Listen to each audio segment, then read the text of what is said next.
Hanggang kitang mangayo. Diba?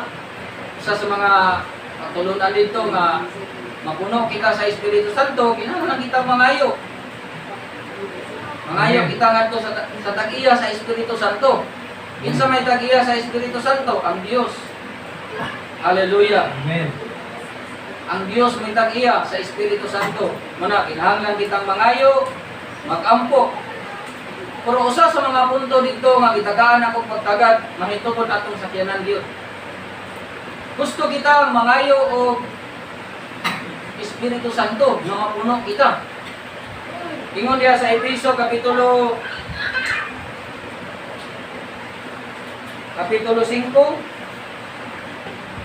versikulo 18, o kayaw kamo pagkahubog sa bino, kay kana mao'y pagpatuyang, kung dili magpapuno, hinoon kamog Espiritu. Diba? Giaghat ni Apostol Pablo ang mga magtotoo sa unang panahon nga dili makahubog o magpapuno sa bino, kung dili magpapuno sila sa Espiritu Santo. O mao sa gihapon karon, ikaw nga nagtuo na sa Ginoo dito sa kamatayon sa krus, naghinulsol ka sa imong mga sala, o nagpabautismo ka sa pangalan ni Jesus Christ diha sa tubig, o nasinati nimo ang gasa sa Dios nga mao ang Espiritu Santo, mo na hinungdan nga nabago ka, nausab ang imong kinabuhi, gikan sa pagkadautan, nabago ka.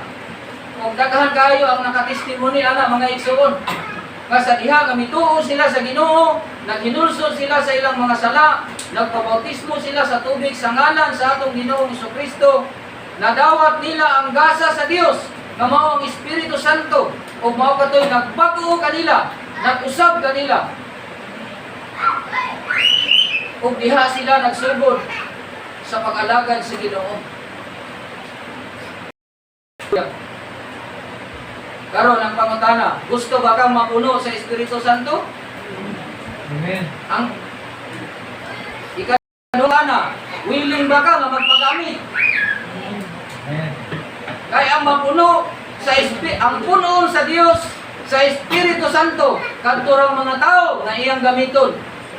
Sama sa usa ka sakyanan. Pag ang sakyanan nimo imong gamiton, tubilan gyud na nimo. Kung sabay kapuslanan sa sakyanan imong tubilan, hindi man gyapon nimo gamiton. Ba?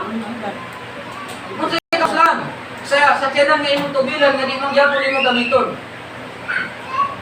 Gusto kang mapuno sa Espiritu Santo, willing ka nga magpagamit, kay gamiton ka sa Dios. Hallelujah. Muna imong makita ang mga apostol sa diha nga giingnan sila. Pabilin una kamo sa siyudad, hangtod nga masuluban kamo kahog. Pero unsa ilang mo? Nagdaig sila sa Ginoo, nagsimba sila sa Ginoo. Pag-abot sa adlaw sa Pentecost, dito gibuo sa Ginoo ang Espiritu Santo. Silang tanan na puno sa Espiritu Santo. Pagka puno nila sa Espiritu Santo, ay pa sila nagwali sa pulong sa Ginoo. Ay pa sila gigamit sa Ginoo na magwali sa pulong sa Ginoo.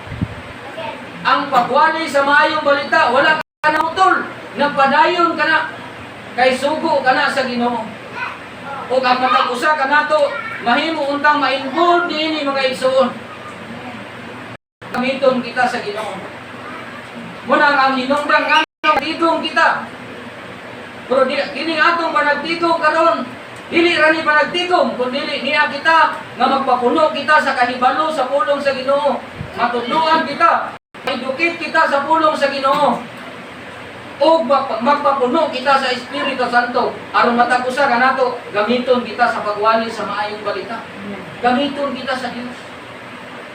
Hallelujah. Kung kaon tanay isulti na ako atong Miyerkules mga igsoon. Muna ako nagpasalamat ako sa mga tao nga willing nga magpagamit diha sa buluhaton sa Ginoo. Bisan kami, dili may maayo nga mga musician. Pero na kaning trabaho mahimo namo ni Ang akong gitundo sa ila nga kinahanglan kita mag-ampog, mangayo kita sa tabang sa Ginoo. Ti mga igsoon, mao kana akong ikahatag nga pagpadasig mga igsoon.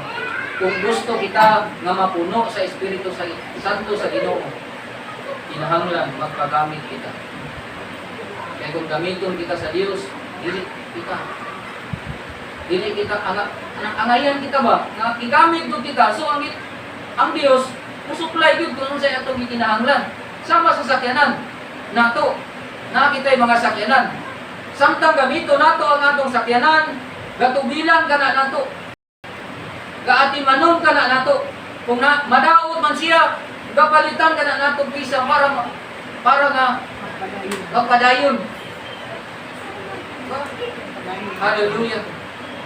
Di maayong buntag mga igsoon. Nang hinawat ko nga kining pagtulunan nga akong i-share.